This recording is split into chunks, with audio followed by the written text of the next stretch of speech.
नमस्कार दोस्तों, welcome to Rajasthan अखाड़ा। मेरा नाम है सिद्धार्थ शर्मा और हम तैयारी कर रहे हैं आरएस मेंस 2025 के लिए। सब्जेक्ट जो कंटिन्यूअसली चल रहा है वो है मैनेजमेंट पेपर 1 की यूनिट 3 का पार्ट बी जो है वो मैनेजमेंट आता है। अब तक मैं आपको 7 लेक्चर्स जो है वो कंप्लीट करा चुका हूं और आज जो हम पढ़ेंगे, आज जो लेक्चर है ये 8th लेक्चर है चैप्टर नंबर 2 का। आज हम इसमें पढ़ने की कोशिश करेंगे, समझने की कोशिश करेंगे कैपिटल स्ट्रक्चर के बारे में। मैंने आपको ऑलरेडी सोर्सेज ऑफ फाइनेंस पढ़ाया था। वो सोर्सेज ऑफ फाइनेंस जो है उससे एक स्टेप ऊपर जो आता है वो आता है कैपिटल स्ट्रक्चर, और उसी से कंटिन्यूअसली टॉपिक है कॉस्ट ऑफ कैपिटल। तो इन दोनों ही टॉपिक्स को समझने के लिए आपको क्या करना पड़ेगा? सबसे पहले कॉस्ट ऑफ कैपिटल और कैपिटल स्ट्रक्चर को समझने से पहले आपको सोर्सेज ऑफ फाइनेंस समझना पड़ेगा। ठीक है, तो अगर आपने लेक्चर नंबर 7 नहीं देखा है जो ऑलरेडी अपलोडेड है, वो आप पहले देख लीजिए, उसको समझ लीजिए, उसके बाद ही आपको ये सब्सिक्वेंटली चैप्टर समझ में आएंगे। मैनेजमेंट का जो सिलेबस है आरपीएससी ने जो बनाया है वो इसी तरीके से डिजाइन किया हुआ है कि एक टॉपिक को पढ़ने के बाद ही आपको नेक्स्ट टॉपिक समझ में आएगा, नहीं तो नहीं आएगा। ठीक है, पीडीएफ जो इस लेक्चर की है वो आपको मिलेगी टेलीग्राम चैनल पर, टेलीग्राम ग्रुप पर।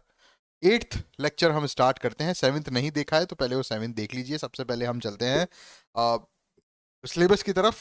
सिलेबस से आपको पता चलेगा कि हमने क्या क्या कर लिया है और क्या क्या हमें करना है। फर्स्ट चैप्टर जो है वो पूरा कंप्लीट हो चुका है। टोटल 6 लेक्चर्स मैंने यहाँ पर कराए। Modern concept of marketing, marketing mix, product price place promotion, supply chain management, logistics mix, e commerce, e marketing.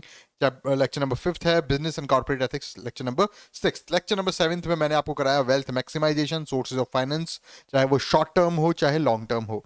अब जो सोर्सेज ऑफ फाइनेंस थे, चाहे शॉर्ट टर्म चाहे लॉन्ग टर्म, दोनों ही का कोई एक कैपिटल स्ट्रक्चर होता है। उसके बारे में मैं आपको पढ़ाऊंगा अच्छे से कि कैपिटल स्ट्रक्चर क्या होता है।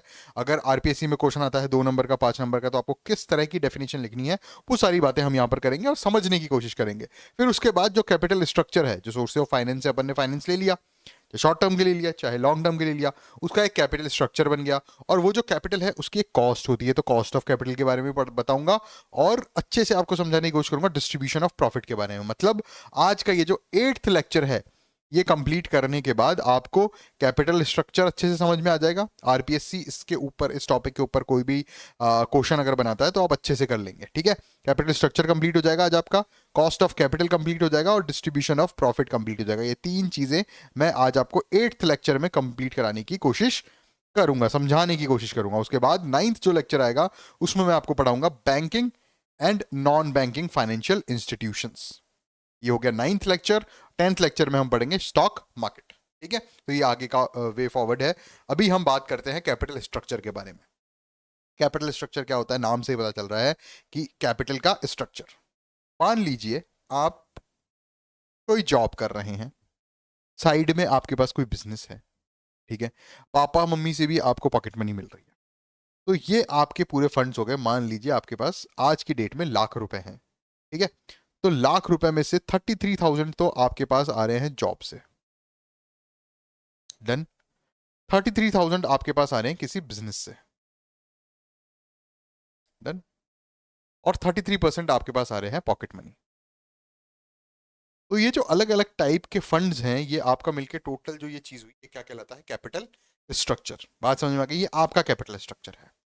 हम बात करें किसी भी कंपनी की कैपिटल स्ट्रक्चर, यहां पर किस संदर्भ में बात हो रही है? किसी भी कंपनी में। अब कंपनी में हमने क्या किया? कंपनी को चलाने के लिए फंड्स की जरूरत थी और हमने अलग अलग जगह से फंड्स ले लिया। हमने इक्विटी शेयर्स दे दिए, प्रेफरेंशियल शेयर्स दे दिए, डिबेंचर्स दे दिए, लोन ले लिया। ठीक है, लोन ले लिया बैंक से और अलग अलग चीजें कर ली। अब इन सब चीजों से मिलके मान लीजिए इक्विटी शेयर से आपको 1 लाख रुपए मिले, प्रेफरेंस शेयर से आपको 1 लाख रुपए मिले, डेब्ट से आपको क्या मिला? 1 लाख रुपए, और लोन से आपको 1 लाख मिले। तो आपकी जो कंपनी है जिसमें टोटल 4 लाख रुपए है, उसमें 1 लाख रुपए तो हो गया इक्विटी शेयर्स का, 1 लाख हो गया प्रेफरेंशियल शेयर्स का, 1 लाख हो गया डिबेंचर्स का, और 1 लाख हो गया लोन का। तो ये आपकी कंपनी का कैपिटल स्ट्रक्चर हो गया। बात समझ में आ गई? ठीक है, अब इसको हमने 2 पार्ट्स में डिवाइड कर दिया है। ये तो ब्रॉड क्लासिफिकेशन है। 2 पार्ट्स में किस तरह डिवाइड किया कि जो भी कैपिटल कंपनी के पास आई उसको 2 तरह के पैसों में डिवाइड किया। एक तो किया ओनर्स फंड्स, कि जो मालिकों के पैसे हैं, मतलब इक्विटी शेयर्स मालिकों का पैसा हो गया। ठीक है, तो ये तो हो गया ओनर्स फंड्स। और दूसरा हो गया बोरोड फंड्स, जो हमने पैसे बाहर मार्केट से लिए हैं। तो वो कौन कौन से हो गए? लोन हमने बैंक से लिया, ये हो गया बोरोड फंड्स कहलाएगा। डिबेंचर्स हमने मार्केट से, क्रेडिटर्स से लिए, ये कहलाएगा बोरोड फंड्स। और ये जो प्रेफरेंशियल शेयर्स हैं ये भी क्या कहलाएगा? Borrowed funds. ठीक है, नहीं सॉरी, इक्विटी शेयर और प्रेफरेंस शेयर जो है वो ओनर्स फंड कहलाएंगे, और डेप्ट और लोन जो है वो कहलाएगा बोरोड फंड्स। ठीक है, ये हो गया ओनर, ये हो गया बोरोड। बात समझ में आ गई? तो 50% तो हो गया ओनर्स मनी और 50% हो गई क्या, बोरोड फंड्स। बात समझ आ गई? तो ये जो पूरा स्ट्रक्चर है फंड्स का, कैपिटल का, कि कहां से पैसा कहां कहां कंपनी में लगा हुआ है, किस किस सोर्स से, वो कहलाता है capital structure. Capital structure refers to the mix between owners funds and borrowed funds. जो मालिकों की जो पैसे हैं, कंपनी के मालिक जो शेयर होल्डर्स है वो भी मालिक ही कहलाते हैं, जितने ज्यादा उनके पास शेयर्स उतना परसेंट ज्यादा वो मालिकाना हक उनका। ठीक है, तो कैपिटल स्ट्रक्चर क्या कहलाता है? कैपिटल स्ट्रक्चर कहलाता है, capital structure refers to the mix between owners and borrowed funds. ठीक है, ओनर्स के जो फंड है और बोरोड जो फंड है, जो उधार लिए हुए फंड है, उनका जो मिक्स है, उनका जो रेशियो है, वो क्या कहलाता है? वो कहलाता है कैपिटल स्ट्रक्चर। बात समझ आई? ये पॉइंट समझ में आ गया? आगे चलते हैं। There shall be refer to as equity and debt in the subsequent text. मतलब इक्विटी क्या हो गया? जो ओनर्स के फंड्स हैं वो क्या कहलाएगा? इक्विटी कहलाएगा। ठीक है, जो बोरोड फंड्स हैं वो क्या कहलाएंगे? डेट कहलाएंगे। ठीक है, तो जो भी कैपिटल स्ट्रक्चर होता है वो मोटी मोटी अगर मैं बात करूं तो दो पार्ट्स में डिवाइड होता है। एक तो होता है इक्विटी और एक होता है डेट। एक तो आपका खुद का पैसा है और एक आपका डेट है। अब ये जो रेशियो है ये आपको कंपनी की स्थिति बताता है। मान लीजिए अभी जो पर्टिकुलर पाई चार्ट मैंने आपको दिखाया उसमें 50% तो इक्विटी हो गई और 50% डेट हो गया। अब 50% इक्विटी में क्या आ गया? इक्विटी शेयर्स आ गए या बाकी सारी चीजें आ गई, और डेट में क्या आ गया? डिबेंचर्स वगैरह हो गए या बाकी सारी चीजें, जो भी तमाम लोन वगैरह आपने लिया है या customer advance from the customers है, वो सारी चीजें डेट में आएंगी। बात क्लियर? यहाँ पर जो दिख रहा है आपको वो क्या दिख रहा है? 50-50% दिख रहा है। लेकिन आपके पास इक्विटी जो है वो ज्यादा होनी चाहिए और डेट जो है वो कम होना चाहिए। एक अच्छी कंपनी की ये हेल्दी कंपनी की ये निशानी है, इक्विटी ज्यादा हो और डेट जो है वो कम है। लेकिन वहां भी अपनी अपनी नुकसान है कि अगर इक्विटी ज्यादा होगी, शेयर होल्डर्स ज्यादा हो जाएंगे, शेयर होल्डर्स ज्यादा होंगे, एक अलग चैप्टर चला जाता है। लेकिन अभी जो हम बात कर रहे हैं, मैं आपको समझाने की कोशिश कर रहा हूं, वो है कैपिटल स्ट्रक्चर। किसी भी कंपनी के द्वारा अलग अलग जगह से जो फाइनेंस लिया गया है, जो पैसा लिया गया है, उसका जो ये स्ट्रक्चर बनता है, उसको ब्रॉड तरीके से हम डिवाइड करते हैं इक्विटी में। इक्विटी मतलब जो मालिकों के पैसे हैं, जो इक्विटी शेयर हैं, जो ओनर्स फंड्स हैं उसमें, और डेट में। डेट मतलब बोरोड फंड, जो उधारी ली हुई है कंपनी ने, चाहे वो बैंक से उधारी ली हो, चाहे डिबेंचर्स के थ्रू किसी क्रेडिटर से उधारी ली हो, वो सारी चीजें। तो ये जो स्ट्रक्चर बनता है किसी भी कंपनी का, ये कहलाता है कैपिटल स्ट्रक्चर। और कैपिटल स्ट्रक्चर को किस तरह से कैलकुलेट किया जाता है? दो तरीकों से कैलकुलेट किया जाता है। रेशियो में ही कैलकुलेट किया जाएगा। पहला तरीका क्या होगा? या तो आप सीधा सीधा ये रेशियो निकाल दो कि डेप्ट अपॉन इक्विटी। ठीक है, तो ये एक तरीका हो गया। जैसे मान लीजिए अभी हमने जो, मैंने जो एग्जांपल आपको पाई चार्ट के थ्रू समझाया था, कि मान लीजिए 50 लाख रुपए, तो क्या है, एक बार अच्छे से समझाने की कोशिश करें कैपिटल स्ट्रक्चर को। ठीक है, यहां से ये देखिए, it can be calculated as debt upon equity ratio. Debt equity ratio, ये क्या हो गया? Debt upon equity. मतलब 50 लाख रुपए तो आपने बाहर से उधार ले रखे हैं, डन, और 50 लाख रुपए आपके पास इक्विटी है, तो रेशियो क्या हो गया? 1:1। ये तो हो गया डेट इक्विटी रेशियो, डन। आपसे पूछा जाएगा कि डेट इक्विटी रेशियो क्या है, तो 1:1 है, क्योंकि 50 लाख तो ओनर्स कैपिटल है और 50 लाख ही हमने उधार ले रखा है। इसका और सिनेरियो क्या हो सकता है? ऐसा हो सकता है कि 50 लाख रुपए तो ओनर्स कैपिटल है और 1 करोड़ रुपए जो है वो क्या कर रखा है हमने? बाहर से ले रखा है। 1 करोड़ मतलब 100 लाख। ठीक है, तो ये इसका रेशियो कितना हो गया? 1:2। 1:2 हो गया, डन। तो डेट अपॉन इक्विटी रेशियो क्या हो गया? 1:1 यहां पर, अगर दोनों चीजें बराबर हैं, और इस केस में क्या हो गया? 1:2। एक दूसरा तरीका और है, हम किस तरह से कर सकते हैं? Debt upon total capital. Total capital क्या होगी? Debt plus equity. तो इस सिनेरियो में क्या होगा? एक सेकेंड,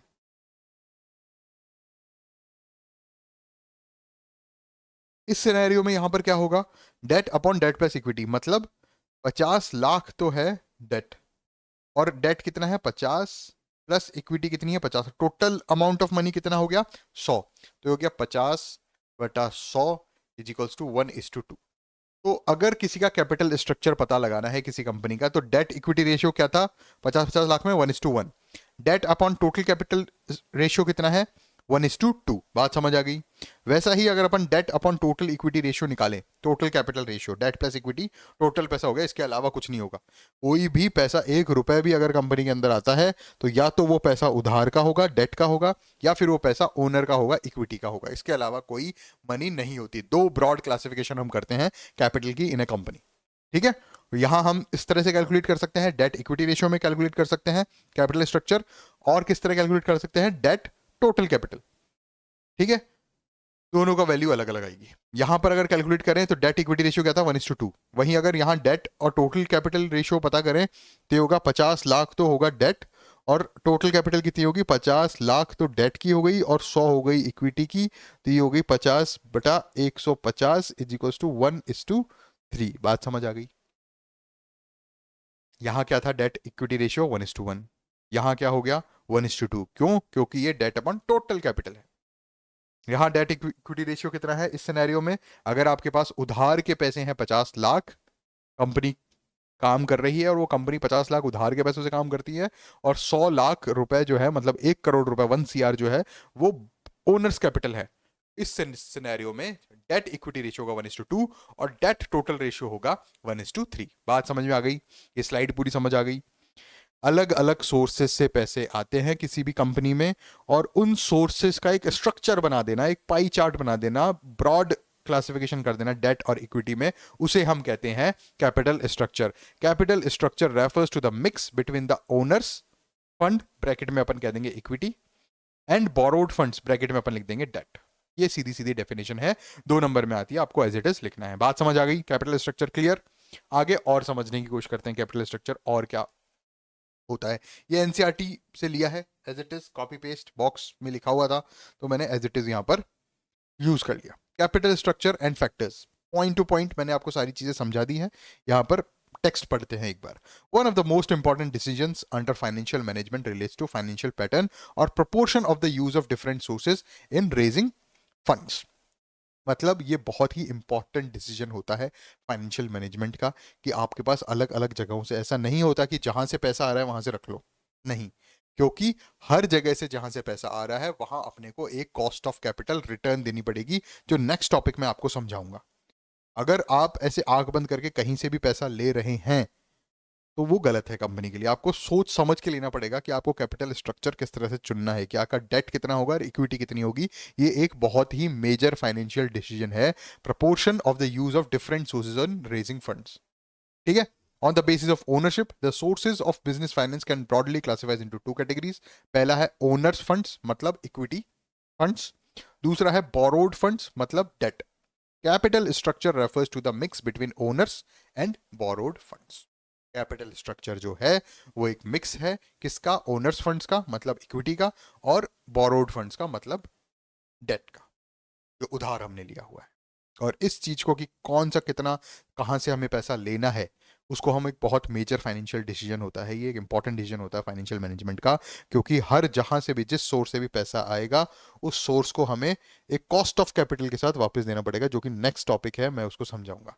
मान लीजिए आपके पापा से आप पैसे ले रहे हैं 100 रुपए, ठीक है। तो आप पापा को क्या चुकाएंगे, 100 रुपए ही चुकाएंगे भाई, उनको थोड़ी आप इंटरेस्ट दोगे। पापा को उससे तो जितने पैसे लिए उतने चुकाए, तो यहाँ कॉस्ट ऑफ कैपिटल कितना हो गया, 0। आपने अपने एक दोस्त से पैसे लिए 100 रुपए, ठीक है, उसको आपने कितना चुकाया, 105 रुपए। कॉस्ट ऑफ कैपिटल कितना हो गया, 5 रुपए, ठीक है। आपने किसी अनजान आदमी से लिए 100 रुपए और उसने दिए आपको 110, आपको वापस उसको रिटर्न करने पड़े 110 रुपए, तो कॉस्ट ऑफ कितना हो गया, 10 रुपए। यहाँ 100 रुपए पे आपने 0 रुपए चुकाए, यहाँ 100 रुपए पे दोस्त को आपने 105 रुपए चुकाए, मतलब 5 रुपए कॉस्ट ऑफ कैपिटल, और यहाँ 100 रुपए पे आपको 110 रुपए चुकाने पड़े। यहाँ तो सिर्फ 100 रुपए की बात हो रही है, अगर कोई कंपनी काम कर रही है वो करोड़ों में काम कर रही है, तो ये तो करोड़ों में हो गया हिसाब किताब, तो आप नुकसान थोड़ी झेलेंगे। इसलिए कैपिटल स्ट्रक्चर जो है वो बहुत इंपॉर्टेंट हो जाता है। आपको ये पता करना होता है कि पापा से मैं कितने ले सकता हूँ, दोस्तों से मैं कितने ले सकता हूँ। हर सोर्स ऑफ कैपिटल, ये सोर्स ऑफ कैपिटल है, पापा सोर्स ऑफ कैपिटल है, ठीक है। ये फ्रेंड जो है ये भी सोर्स ऑफ कैपिटल है, सोर्स ऑफ फाइनेंस।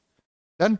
तो इस तरह से ये जो डिसीजन है इंपॉर्टेंट हो जाते हैं कंपनी की ओवरऑल ग्रोथ के लिए, शेयर होल्डर्स के हित को ध्यान में रखने के लिए, ठीक है।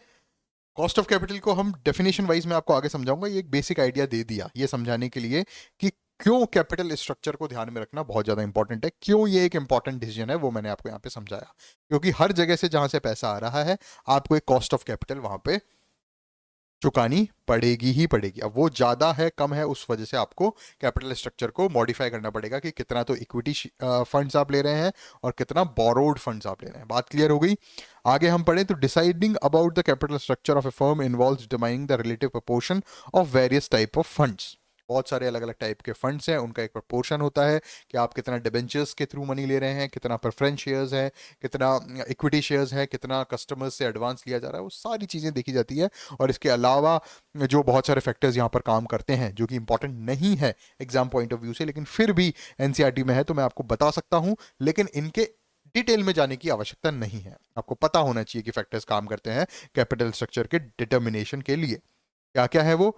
कैश फ्लो पोजीशन, कंपनी में कैश फ्लो कैसा है, interest coverage ratio, debt service coverage ratio, return on investment, cost of debt, tax rate, cost of equity, flotation cost, risk consideration, flexibility और कंट्रोल। डन। तो capital structure की definition जो है ये आप एज इट इज यहाँ से copy paste करके अपने आंसर में लिख सकते हैं। मेजर चीजें मैंने आपको यहाँ पर समझा दी। डन। बात क्लियर हो गई। आगे चलें। कैपिटलाइजेशन की बात करते हैं अपन, तो ये एक क्वांटिटेटिव अप्रोच होती है, एग्जाम में नहीं है, सिलेबस में नहीं है, लेकिन फिर भी एनसीईआरटी में दिया हुआ है तो मेरा दायित्व बनता है आपको समझाना। थोड़ा आसपास की चीजें पढ़ के चलें तो ज़्यादा सही रहता है। ये क्वांटिटेटिव अप्रोच होती है जो in which business calculates quantum amount of capital required. किसी भी कंपनी को काम करने के लिए जो भी कैपिटल रिक्वायर होती है, मान लीजिए 50 करोड़, 100 करोड़, 150 करोड़ है, तो वो क्या हो गई? कैपिटलाइजेशन हो गई। अब उस कैपिटलाइजेशन कितनी है? 100 CR, 100 CR है कि आपको 100 करोड़ रुपए चाहिए। अब आप वहां पर डिसाइड करेंगे कि आपको कितना डेट से लेना है, कितना इक्विटी से। डेट मतलब बोरोड फंड्स, इक्विटी मतलब ओनर्स फंड। और इस रेशियो को करने के लिए हमें क्या करना पड़ेगा? हमारा ऑब्जेक्टिव क्या है? मैक्सिमम प्रॉफिट हो हमारे पास। ठीक है, तो इस ऑब्जेक्टिव को प्राप्त करने के लिए हमें इन 4 फैक्टर्स का ध्यान रखना पड़ेगा। कैपिटल स्ट्रक्चर का ध्यान में रखने से पहले हमें इन 4 बातों का ध्यान रखना पड़ेगा, क्योंकि हमारे जो ऑब्जेक्टिव है, जो हमारा जो फाइनल आउटपुट है, वो इन्हीं पे डिपेंड करेगा। पहली चीज तो ये मिनिमम कॉस्ट ऑफ कैपिटल। ये 100 करोड़ की प्राप्ति मैं डेट या इक्विटी से इस बात को ध्यान में रखते हुए करूंगा कि डेट से मुझे क्या कॉस्ट ऑफ कैपिटल पड़ रही है और इक्विटी से मुझे क्या कॉस्ट ऑफ कैपिटल पड़ रही है। ठीक है, डेट में भी फिर मैं आगे अलग अलग सोर्सेज हैं इसके, उसमें जाऊंगा कि कहाँ कॉस्ट ऑफ कैपिटल कम से कम हो। तो कैपिटलाइजेशन को ध्यान में रखते हुए, कैपिटलाइजेशन को पूरा करने के लिए, कैपिटल स्ट्रक्चर को चूज करने के लिए मैं सबसे पहली बात जो ध्यान में रखूंगा वो ये रखूंगा कि इस अमाउंट को इकट्ठा करने में मिनिमम कॉस्ट ऑफ कैपिटल लगे। कॉस्ट ऑफ कैपिटल की बारे में समझा दिया, डेफिनेशन हम आगे पढ़ेंगे। दूसरी चीज जो मैं बात करूंगा वो ये ध्यान में रखूंगा कि कहीं से भी मैं पैसा लेता हूं, शेयर होल्डर्स को मैक्सिमम प्रॉफिट मेरा देने का टारगेट होना चाहिए। तीसरी बात ये होनी चाहिए, मिनिमम रिस्क होना चाहिए। ऐसा ना हो कि मैंने कहीं से लोन लिया 50 करोड़ रुपए का और उस लोन वाले ने मुझे कहा कि ठीक है आप 5 साल में चुका देना, और वो 3 साल बाद ही कहा कि नहीं आपको तो आज ही पैसे चुकाने पड़ेंगे। तो ये रिस्क हो गया ना। मैं तो 5 साल का सोच के बैठा था, लेकिन जो क्रेडिटर था जिसने मुझे उधार दिया था वो आके मुझे आज ही कहने लग गया कि नहीं मुझे जरूरत है पैसे दो। ऐसा नहीं करना, ये रिस्क ही काम हो गया। तो आपको वो काम करना है जहां पर मिनिमम रिस्क हो, मिनिमम कॉस्ट ऑफ कैपिटल हो, maximum profit to the share holders हो, और इजी अवेलेबिलिटी हो कि आपको आसानी से वो चीज मिल जाए। ऐसा ना हो कि आपने देखा कि भाई डेट में तो कॉस्ट ऑफ कैपिटल ज्यादा है, इक्विटी में कॉस्ट ऑफ कैपिटल कम है, लेकिन इक्विटी प्राप्त करने के लिए आपको 6 महीने लग गए। वो गड़बड़ हो गई ना, अवेलेबिलिटी सही नहीं है, फॉर्मेलिटीज़ बहुत ज़्यादा हैं, टेक्निकलिटीज़ बहुत ज़्यादा हैं, तो वो उन सब चीज़ों की वजह से यहाँ पर प्रॉब्लम हो जाती है। तो ये 4 फैक्टर्स जो हैं वो आपको ध्यान में रखने हैं एक ऑप्टिमम कैपिटल स्ट्रक्चर को चूज करने से पहले। क्या क्या होंगे वो 4? पहली चीज़, कॉस्ट ऑफ कैपिटल कब से कम होनी चाहिए। मतलब आप जहाँ से पैसा ले रहे हैं वहाँ उसको वापस आपको चुकाना पड़ेगा। चुकाने के लिए आपको जो रीपेमेंट करना पड़ेगा, उस रीपेमेंट का जो पैसा है वो कम से कम लगे। अगर आपने 100 करोड़ रुपए का उधार लिया है तो आप वापस चुकाएंगे 101 करोड़, 102 करोड़, 103 करोड़। ऐसा ना हो कि आपको चुकाना पड़ रहा है 150 करोड़। तो जो 50 करोड़ ऊपर से अब दे रहे हैं वो हो गया कॉस्ट ऑफ कैपिटल। तो कॉस्ट ऑफ कैपिटल आपकी कम से कम हो। दूसरी चीज, आपके जो शेयर होल्डर्स हैं उनका प्रॉफिट ज्यादा से ज्यादा आपको देना है। तीसरी चीज, रिस्क जो है वो कम से कम हो, स्टेबिलिटी हो ज्यादा से ज्यादा। फोर्थ होगा इजी अवेलेबिलिटी। तो पैसा है वो आपको इजीली मिल जाए। ऐसा नहीं हो कि कॉस्ट ऑफ कैपिटल कम है, रिस्क कम है, मैक्सिमम प्रॉफिट मिल रहा है लेकिन पैसा आ ही नहीं पा रहा, पैसा आने में ही 2 साल लग गए। ठीक है, तो ये सारी चीज़ों को ध्यान में रखना है आपको एक अच्छे कैपिटल स्ट्रक्चर को चूज करने से पहले। अब हम बात करते हैं trading on equity. Trading on equity का सीधा सीधा टारगेट ये रहता है कि मैक्सिमम प्रॉफिट दिया जाए, इक्विटी शेयर होल्डर्स द्वारा कमाई जाए। ठीक है, due to the presence of fixed financial charges like interest. Fixed financial charges आपने कर दिए ताकि आप इक्विटी शेयर्स को, शेयर होल्डर्स को मैक्सिमम प्रॉफिट दे सके। ये एनसीईआरटी में था इसलिए मैंने यहाँ डेफिनेशन लिखी, बाकी एग्जाम पॉइंट ऑफ व्यू से इंपॉर्टेंट नहीं है क्योंकि सिलेबस में नहीं है और प्रीवियस ईयर में भी कभी ये आया नहीं है। तो ट्रेडिंग ऑन इक्विटी आप समझ सकते हैं कि मैक्सिमम प्रॉफिट दिया जा रहा है शेयर होल्डर्स को फिक्स्ड फाइनेंशियल चार्जेस की वजह से। फिक्स्ड फाइनेंशियल चार्जेस क्या है? इंटरेस्ट, ब्याज जो है।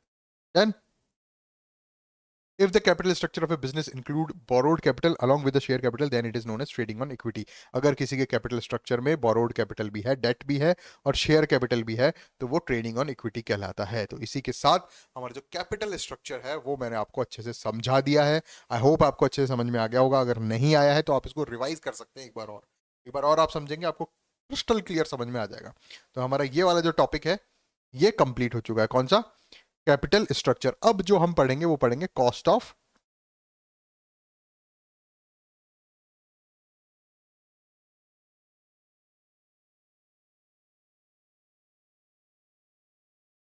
डन। तो हमारा क्या कैपिटल स्ट्रक्चर जो है वो कंप्लीट हो गया। अब मैं आपको पढ़ाऊंगा कॉस्ट ऑफ कैपिटल और उसके बाद डिस्ट्रीब्यूशन ऑफ प्रॉफिट। छोटे छोटे से टॉपिक्स हैं, ज्यादा नहीं है। तो कॉस्ट ऑफ कैपिटल मैंने आप समझा तो दिया ही आपको, लेकिन एक बार डेफिनेशन और देख लेते हैं। और कैपिटल स्ट्रक्चर अगर समझ में आ गया है तो अच्छी बात है, मैंने आपको अच्छे से समझाने की कोशिश की, रेशियोज वगैरह सब। अगर नहीं आया है तो आप इसका रिवाइज कर लीजिए एक बार, और आप ये पीडीएफ पढ़ेंगे, टेलीग्राम चैनल पर अवेलेबल है, तो आप अच्छे से समझ जाएंगे। अब बात करते हैं कॉस्ट ऑफ कैपिटल के बारे में।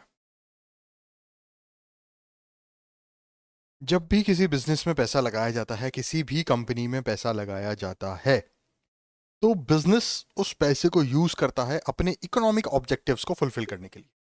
देन मान लीजिए ये यहां पर सारे क्रेडिटर्स हैं, लोन देने वाले। ठीक है, और ये एक कंपनी है। बात समझ आई? इन सब के पास 1-1 करोड़ रुपए है।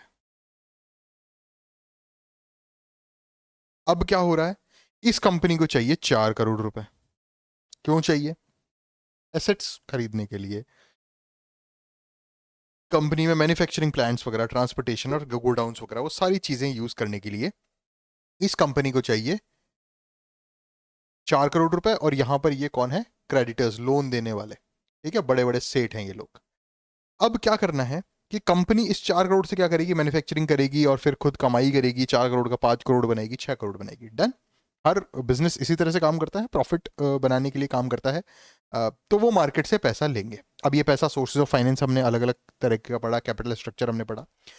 मैं अब आपको बताऊंगा कॉस्ट ऑफ कैपिटल के बारे में। यहां से 1 करोड़ रुपए यहां आया,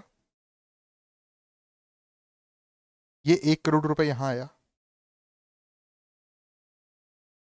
तो इवेंचुअली क्या हुआ?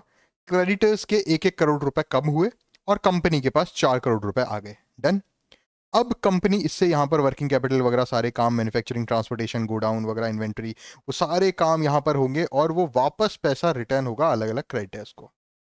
इस 1 करोड़ को 1 साल बाद या 2 साल बाद या जितने भी टाइम के लिए ये पैसा कंपनी ने बोरो किया था, वो पैसा जब वापस चुकाया जाएगा, तो मान लीजिए 1 करोड़ की जगह 1.5 करोड़ चुकाया गया 10 साल बाद। ठीक है, तो ये जो वापस चुकाया गया 1 करोड़ की जगह 1.5 करोड़ दिया गया, तो ये जो 50 लाख रुपए एक्स्ट्रा दिए गए, ये 50 लाख रुपए क्या है? कॉस्ट ऑफ कैपिटल है। ठीक है, anything paid by the business. कौन पे कर रहा है? बिजनेस पे कर रहा है। भाई यहां तो 1 करोड़ रुपए दिया, लेकिन 1.5 करोड़ इनको वापस दिया, तो पे कौन कर रहा है? 1 करोड़ तो वैसा एज इट इज लौटाया, और 50 लाख रुपए जो है वो बिजनेस पे कर रहा है। Anything paid by the business, कौन पे करेगा? बिजनेस पे करेगा।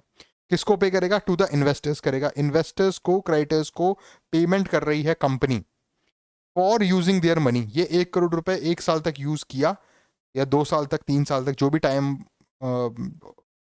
किसी भी टाइम के लिए यूज किया, और वापस उस पैसे को रिटर्न किया। 1 करोड़ तो किया ही किया, साथ में एडिशनल पैसा और किया। Anything paid by the business to the investor for using their money. ये जो 1 करोड़ रुपए इन्होंने यूज किया 10 साल तक, उस यूजेस के बदले में उन्होंने 50 लाख रुपए एडिशनल जो है वो इन्वेस्टर को दिया। ये जो 50 लाख रुपए दिया गया, इसको क्या कहते हैं? Cost of capital.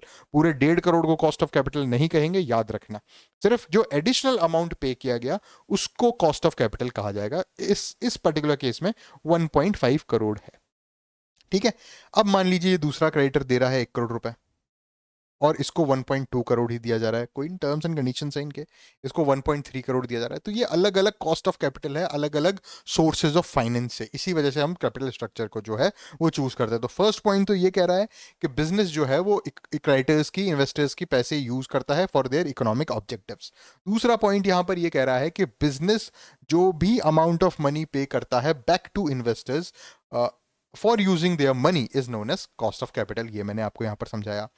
बात यह है कि इनको यहां पैसा क्यों मिल रहा है। देखिए, ये कोई सेठ है, इसके पास 1 करोड़ रुपए है, ये सोच रहा है कि यार मैं कोई लग्जरी कार खरीदूं, मर्सिडीज खरीदूं, ठीक है, सी क्लास खरीदूं, कुछ भी, मैं XYZ, इसकी एक डिजायर है। लेकिन ये इस डिजायर को सेक्रीफाइस कर रहा है। XYZ सोच रहा है मर्क खरीदने की, मर्सिडीज खरीदने की, लेकिन वो उस डिजायर को सेक्रीफाइस कर रहा है और ये 1 करोड़ रुपए की गाड़ी खरीदने की बजाय वो क्या कर रहा है, 1 करोड़ यहां कंपनी को दे रहा है। तो जब ये अपनी डिजायर्स को सेक्रीफाइस कर रहा है तो रिटर्न में इसको कुछ ना कुछ चाहिए होगा ना। तो वो जो चीज वापस कंपनी इसको देती है, that is cost of capital. And if an investor decides to invest in a company, then he has to sacrifice his current desires. Current desire क्या थी? मर्सिडीज खरीदने की। कहां से खरीदनी थी? इस 1 करोड़ रुपए से खरीदनी थी। लेकिन अब 1 करोड़ रुपए कहां गया? ये तो कंपनी के पास चला गया। तो किसका बलिदान देना पड़ा इन्वेस्टर्स को? मर्सिडीज के सपने का बलिदान देना पड़ा। तो यहां जहां भी सेक्रीफाइस दिया जाएगा उसके अगेंस्ट में कुछ ना कुछ आपको मिलेगा। आज आप लोग पढ़ाई कर रहे हैं, सारी चीजें कर रहे हैं, मेहनत कर रहे हैं, स्ट्रगल चल रहा है लाइफ में, तो ये जो सेक्रीफाइस आप कर रहे हैं इसके अगेंस्ट में आपको कुछ ना कुछ मिलेगा। जरूरी नहीं है कि RAC मिले, लेकिन कुछ ना कुछ आपको मिलेगा और अच्छा मिलेगा। जितनी आप मेहनत करेंगे उसके प्रोपोर्शन में मिलेगा, जितना आप सेक्रीफाइस करेंगे उसके प्रोपोर्शन में आपको कुछ मिलेगा। और वैसा ही कुछ सीन यहाँ इन्वेस्टर्स के साथ, क्रेडिटर्स के साथ हो रहा है कि 1 करोड़ रुपए इन्होंने मर्सिडीज में न डाल के यहाँ कंपनी में डाले और उसके एवज में इनको ये कंपनी ने कॉस्ट ऑफ कैपिटल रिटर्न की। तो अगर आप सेक्रीफाइस कर रहे हैं अपनी करंट डिजायर्स को, तो क्या हो रहा है? इन return of this sacrifice he expects rewards from this business. ठीक है, उस बिजनेस से जो है वो रिवॉर्ड्स मिल रहे हैं। यहां पर इन्होंने पैसा दिया, वो पैसा मर्सिडीज में जाता, मर्सिडीज में नहीं दिया, मर्सिडीज की जगह वो कंपनी में पैसा गया और अगेंस्ट में 1 CR कंपनी में गया और 1.5 CR 10 साल बाद इनको मिल गया। तो ये जो 0.5 CR है, मतलब 50 लाख रुपए जो अगेंस्ट में मिले, वो क्या है? वो in return of his sacrifice he expects rewards, वो रिवॉर्ड है। Rewards received by him are known as cost of capital. बात समझ में आ गई? ये जो रिवॉर्ड 1 करोड़ के बदले सेक्रीफाइस किया, मर्सिडीज नहीं खरीदी, 1 करोड़ रुपए यहां डाले और यहां से 1 करोड़ रुपए तो रिटर्न हुए ही, साथ में 50 लाख रुपए और रिटर्न हुए। तो ये जो चीज है that is known as cost of capital. बात समझ आ गई? क्लियर है? बिल्कुल।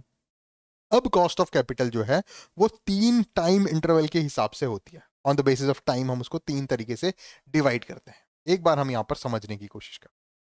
पहला, मान लीजिए किसी इन्वेस्टर ने आपको 1 CR रुपए दिया। कब दिया? आज क्या डेट है? 18 मई 2025।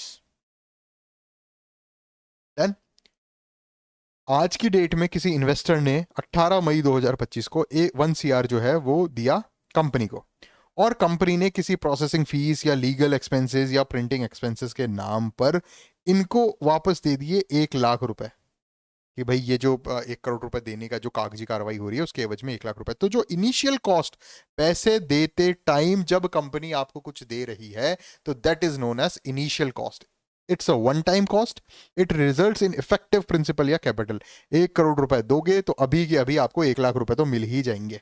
ठीक है, तो that is known as initial cost. पैसे देते टाइम, जिस डेट को पैसे दिए हैं उस डेट को अगर आपको कॉस्ट ऑफ कैपिटल कुछ रिटर्न मिल रहा है, in the for example processing fees है, लीगल एक्सपेंसेस है, प्रिंटिंग एक्सपेंसेस है, कुछ भी XYZ आपको उसी टाइम वापस मिल रहा है, तो that is known as initial cost. It is a one time cost. It results in effective principal या कैपिटल। जो भी प्रिंसिपल कैपिटल है 1 करोड़ रुपए, उस पर मिलेगा आपको, इस पे कोई इंटरेस्ट वगैरह नहीं है। ठीक है, तो एक तो ये 1 लाख रुपए हो गया, ये इनिशियल कॉस्ट हो गई। दूसरी क्या हो गया? 1 करोड़ रुपए आपको 18 मई को दिए और ये पैक्ट हुआ कि अब हर महीने 18 मई, 18 जून को, 18 जुलाई को, 18 अगस्त को, 18 सितंबर को हर महीने आपको 1 लाख रुपीज हम देंगे।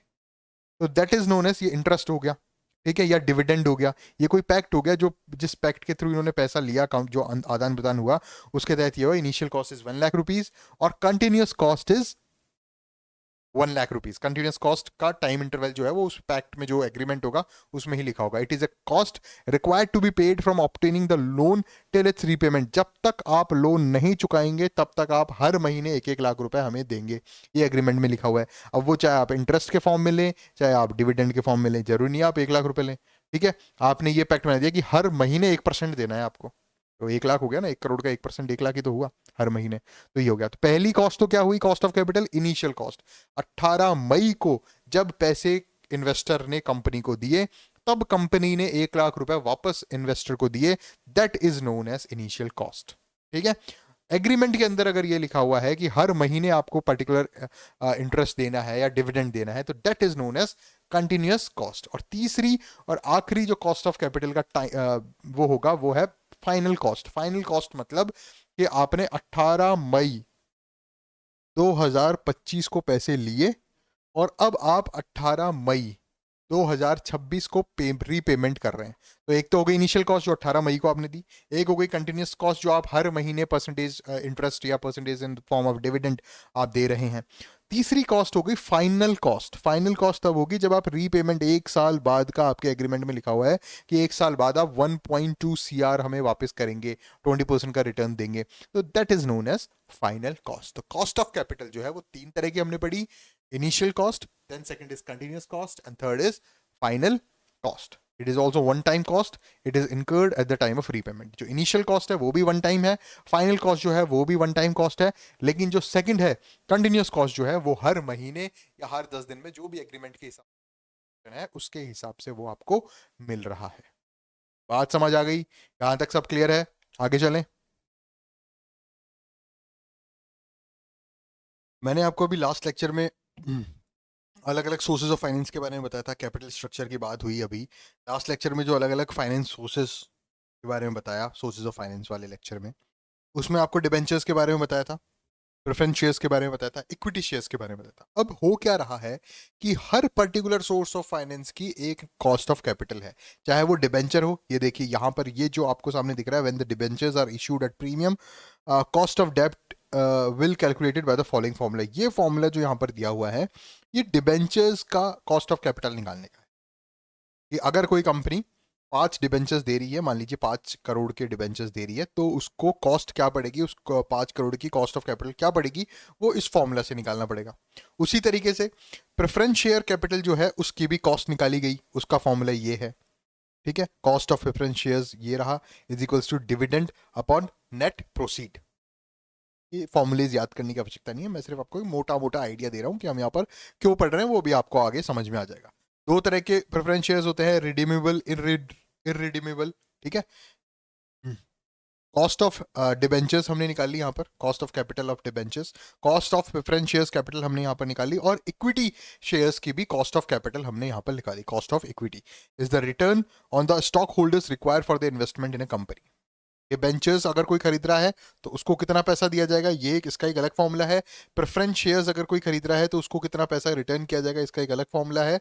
और इक्विटी अगर कोई इक्विटी शेयर्स खरीद रहा है तो उसका भी ये फॉर्मूला है, क्या, dividend per share upon current market value of the stock plus growth rate of the dividends. ये तीनों चीजें कॉस्ट ऑफ कैपिटल हो गई अलग अलग सोर्सेज ऑफ फाइनेंस की। लेकिन अब कंपनी के लिए तो टोटल एक वैल्यू चाहिए अपने को, वो कैसे निकलेगी, वो निकलेगी weighted average cost of all shares. The overall cost of capital to the company is calculated by using weighted average cost of all shares. जितनी भी चीजें हैं, जितने भी शेयर्स हैं, प्रेफरेंस शेयर्स हो गए, इक्विटी शेयर्स हो गए, उनकी वेटेड एवरेज कॉस्ट जो है वो आपको कंपनी की टोटल कॉस्ट ऑफ कैपिटल जो है वो बताएगा कि कंपनी ने टोटल 10 CR मार्केट से उठाए, आइदर दे आर बोरोड और they are equity, nothing matter, but वो जो 10 करोड़ रुपए उठाए उसके एवज में जो पैसा देना पड़ेगा, जो कॉस्ट ऑफ कैपिटल होगी, वो पूरी कॉस्ट ऑफ कैपिटल हमने यहाँ से निकाल ली।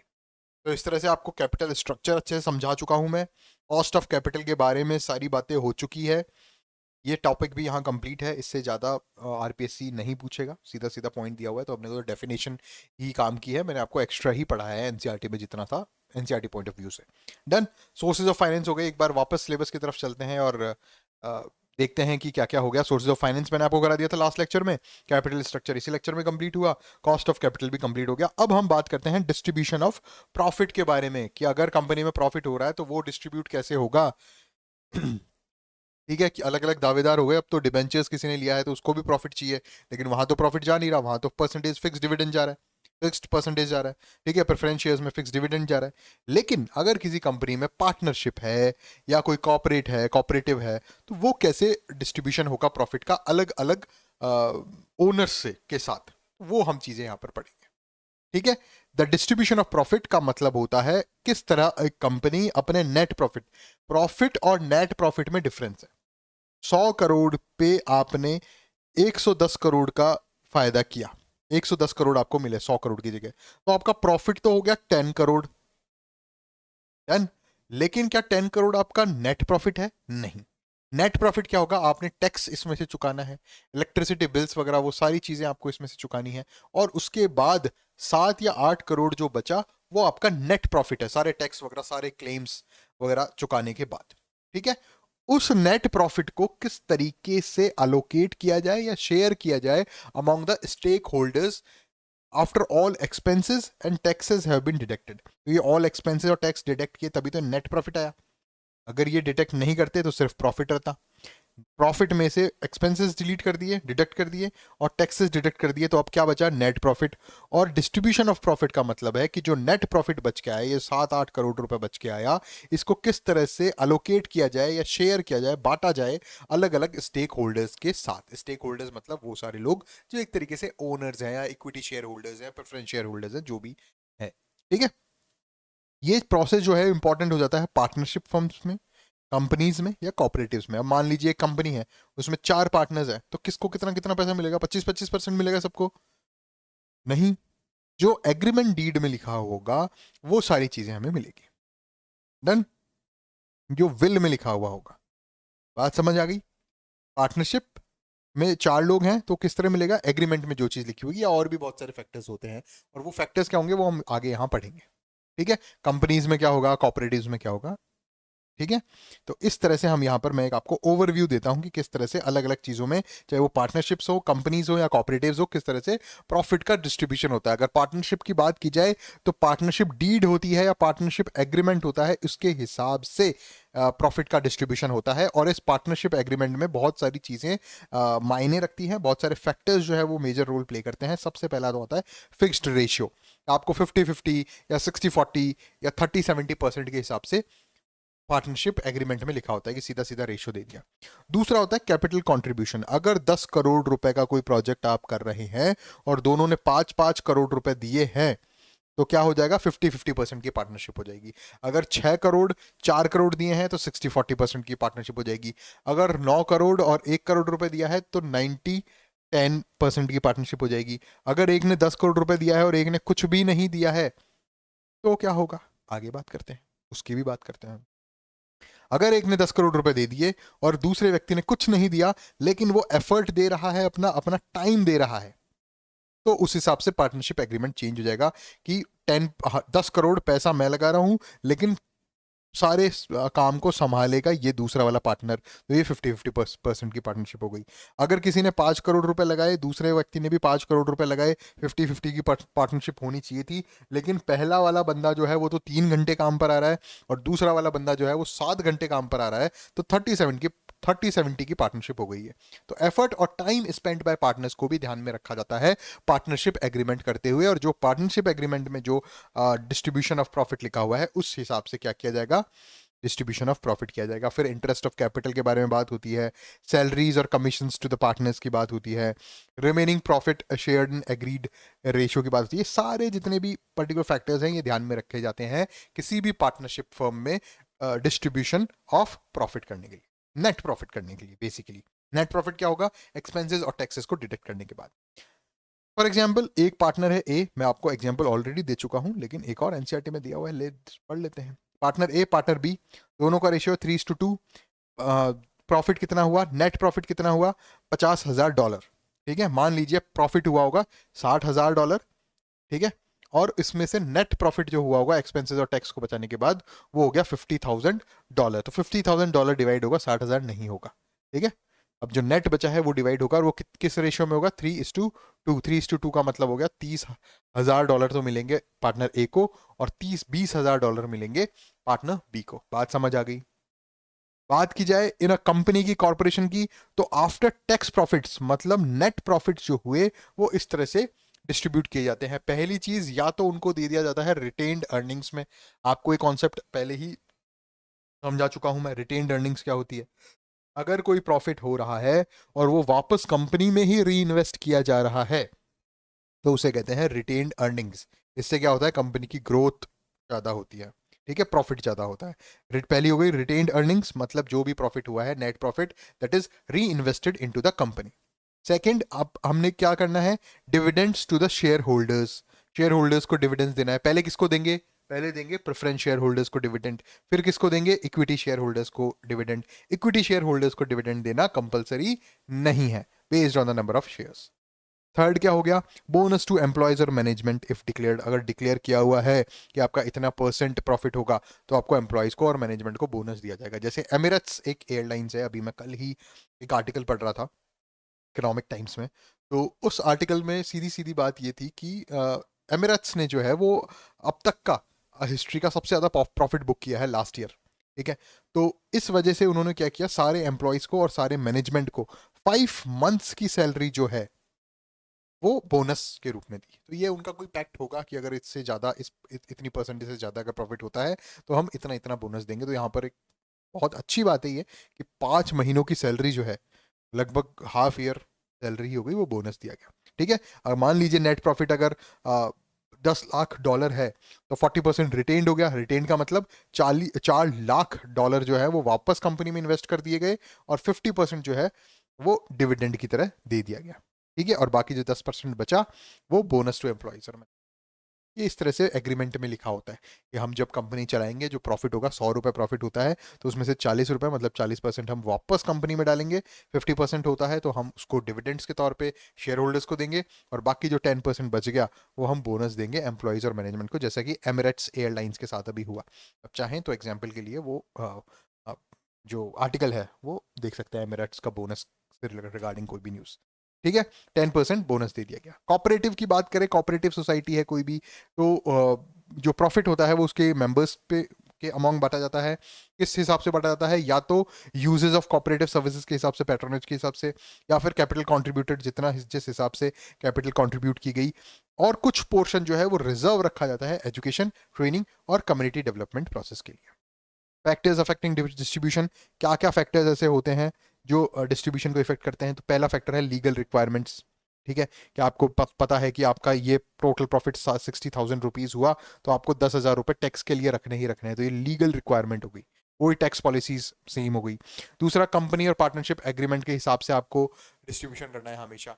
ऐसा नहीं है कि पार्टनरशिप एग्रीमेंट में तो कुछ और लिखा हुआ है, बाद में वर्बल तरीके से और कुछ बात हो गई, और जब प्रॉफिट डिस्ट्रीब्यूशन की बात हुई तो कुछ और ही काम हो रहा है। नहीं, इस पर्टिकुलर सिनेरियो में मान लीजिए 2 पार्टनर्स आते हैं, 50-50% की पार्टनरशिप है, फिर बाद में पता चलता है कि यार मैं टाइम नहीं दे पा रहा, तू एक काम कर, तू ही पूरी कंपनी संभाल ले, मैं तेरे को 60% दे दूंगा, ठीक है, मैं तो आ नहीं पाऊंगा, मैं तो जॉब पे रहूंगा, मेरी एक अलग जॉब भी चल रही है। तो 60-40% की पार्टनरशिप अपन कर लेंगे, ये बोल दिया। और फिर जब डिस्ट्रीब्यूशन करने की बात आई तो इसने कह दिया कि नहीं, मैं तो पूरे दिन मैं ही संभाल रहा था, मैं तो 80% लूंगा। इस पर्टिकुलर सिनेरियो में जब एग्रीमेंट में कुछ और लिखा हो, वर्बली कुछ और डिसाइड हो गया हो, और फाइनल डिस्ट्रीब्यूशन ऑफ प्रॉफिट के टाइम पर कुछ और एक पार्टनर मांग रहा हो, तो इस पर्टिकुलर सिनेरियो में क्या किया जाएगा, ये जो पार्टनरशिप एग्रीमेंट है इसको ही वैलिड माना जाएगा। वर्बली कोई भी बात हुई हो, किसी ने कितना भी टाइम दिया हो, जो पार्टनरशिप एग्रीमेंट में लिख दिया गया वो ही अप होल्ड रहेगा। अगर आप नहीं मानते हैं तो लीगल प्रोविजन से वो चीज़ मैंडेटरी हो जाएगी। Performance and contribution of stakeholders के हिसाब से भी डिस्ट्रीब्यूशन ऑफ प्रॉफिट इफेक्ट करता है। और ये सारी चीजें जो हैं ये पढ़ने के बाद डिस्ट्रीब्यूशन ऑफ प्रॉफिट भी अपना कंप्लीट हो चुका है। इजी सा टॉपिक, ज्यादा कुछ खास इसमें था नहीं। तो इसी के साथ डिस्ट्रीब्यूशन ऑफ प्रॉफिट भी हमने कंप्लीट कर लिया। लेक्चर नंबर 8 में इतना ही था। 6 लेक्चर्स मैंने यहाँ पर चैप्टर नंबर 1 के कराए। चैप्टर नंबर 1 अपना पूरा कंप्लीट है। वो वीडियोस नहीं देखे हैं तो सबसे पहले वो वीडियोस देखो। फिर है चैप्टर नंबर 7 में मैंने आपको पढ़ाया वेल्थ मैक्सिमाइजेशन और सोर्सेज ऑफ फाइनेंस, बहुत इंपॉर्टेंट चैप्टर, बहुत इंपॉर्टेंट लेक्चर। ये कंप्लीट हो चुका है। आज का जो लेक्चर नंबर 8 था उसमें capital structure, cost of capital, distribution of profit, ये सारी चीजें कवर हो चुकी है और मैं गारंटी के साथ कह सकता हूं कि आपने इस पीडीएफ, मेरा लेक्चर और इस पीडीएफ के बाहर से आरपीएससी एक क्वेश्चन भी नहीं देगी, क्योंकि मैंने सारी चीजें ऑथेंटिक सोर्सेज से, सिलेबस को ध्यान में रखते हुए, एनसीईआरटी, एनआईओएस के बुक्स वगैरह, इग्नू की बुक्स वगैरह, हर चीज जो ऑथेंटिक मटेरियल है उससे ये बनाया है। आरपीएससी इसके बाहर 100% नहीं जाएगी। नेक्स्ट लेक्चर जो लेक्चर नंबर 9 होगा उसमें हम बात करेंगे banking and non banking financial institutions की। पीडीएफ आपको मिलेगी टेलीग्राम चैनल पर। मेहनत करते रहिए, आपको आपकी कॉस्ट ऑफ कैपिटल जरूर मिलेगा। रिटर्न ऑन इन्वेस्टमेंट जो है, जो आपकी मेहनत जो आप इन्वेस्ट कर रहे हैं, वो 100% रिटर्न आपको मिलेगा, 100% मिलेगा। 99 भी नहीं होगा, 1% का भी नुकसान आपको नहीं होगा। चाहे वो इस फॉर्म में मिलता है, चाहे किसी और फॉर्म में मिले, कहीं भी मिले, वो आपको रिटर्न मिलेगा। ये मेरी खुद की, मेरी पर्सनल लाइफ में मैंने देखा हुआ सिनेरियो है। ये आप कहीं भी मेहनत करते हैं तो वो आपको रिटर्न होके जरूर मिलती है। देन ज्ञान कभी भी व्यर्थ नहीं जाता। Energy is neither created not destroyed, हमेशा बैलेंस बना रहता है। मेहनत करते रहिए, मेहनत ही अपना काम है। There is no shortcut to success. All the best for your exams. Next lecture में मैं मिलता हूं आपको banking and non banking financial institutions को डिटेल में समझाने के लिए। नेक्स्ट लेक्चर हम इसी टॉपिक को करेंगे टारगेट, फिर उसके बाद स्टॉक मार्केट और मल्टीनेशनल कंपनीज के बारे में हम बात करेंगे। Okay, thank you, all the best.